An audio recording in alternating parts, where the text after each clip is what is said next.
ইরানে নিহত ২০৭৬ জন। সংঘাতের আগুনে পুড়ছে মধ্যপ্রাচ্য।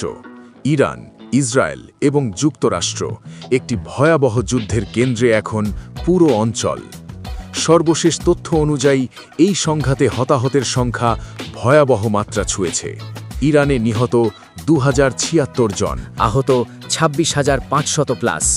ইসরায়েলে নিহত ২৬ জন, আহত ৭,১৮৩ জন। মার্কিন সেনা নিহত ১৩ জন। উপসাগরীয় দেশগুলোতে নিহত ২৮ জন। ২৮ ফেব্রুয়ারি থেকে শুরু হওয়া এই সংঘাতে যুক্তরাষ্ট্র ও ইসরায়েল একযোগে ইরানের পারমাণবিক ও সামরিক স্থাপনায় হামলা চালায়। এর জবাবে ইরান ক্ষেপণাস্ত্র ও ড্রোন হামলা চালায় ইসরায়েল এবং মধ্যপ্রাচ্যে মার্কিন ঘাঁটিগুলো লক্ষ্য করে। এই সংঘাত ছড়িয়ে পড়েছে একাধিক দেশে। ইরানের হামলার শিকার দেশগুলি হল Bahrain, Iraq, Jordan, Kuwait, Oman, Qatar, Saudi Arab এবং সংযুক্ত আরব আমিরাত। এমনকি সাইপ্রাসে অবস্থিত যুক্তরাজ্যের সামরিক ঘাঁটিও ড্রোন হামলার লক্ষ্যবস্তু হয়েছে। এদিকে নতুন মাত্রা যোগ করেছে ইয়েমেনের হুথি বিদ্রোহীরা। ২৮ মার্চ তারা ব্যালিস্টিক ক্ষেপণাস্ত্র ছুড়ে ইসরায়েলের ওপর হামলা চালায়, যা এই যুদ্ধে একটি নতুন ফ্রন্ট খুলে দেয়।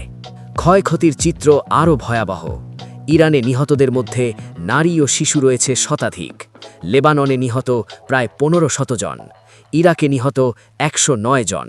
সংযুক্ত আরব